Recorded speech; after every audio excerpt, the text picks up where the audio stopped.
ঈদের পরের দিনটা ছিল এই রকম কিছুটা। বিকালে বের হয়ে গিয়েছিলাম আমি, আমার ছেলে, আমার হাজব্যান্ডকে নিয়ে। ঈদের দিন তো সারাদিন অনেক পরিশ্রম করা হয়েছে, তো ভাবলাম একটু বেরিয়ে পড়ি, পরের দিনই তো ঘোরাঘুরি করতে হয়।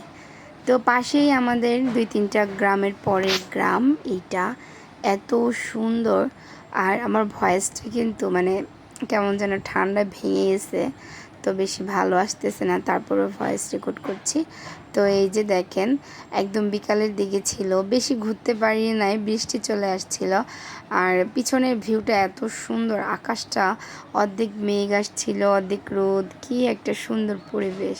আর এই যে দেখুন আমার হাজব্যান্ড আর ছেলে, ওরা প্রকৃতি দেখছে।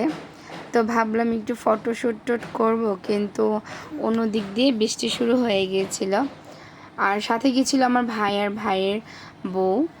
তো ওরাই আমাকে একটু ভিডিও করে দিচ্ছিল, পরে ওরাও চলে গিয়েছিল বৃষ্টির কারণে। আর বেশি একটা ঘুরতে পারি নাই, বেশিক্ষণ থাকতেও পারি নাই। পরে এই যে আমার হাজব্যান্ডের নতুন বাইকটা নিয়েছিল, তো ওই বাইকটা দিয়ে একটু বললো আমাকে সুন্দর করে কিছু ভিডিও বানিয়ে দাও, তো আমি তাকে কিছু ভিডিও বানিয়ে দিলাম। তো এইটা ছিল আমাদের ঈদের দিন, ঈদের পরের দিন।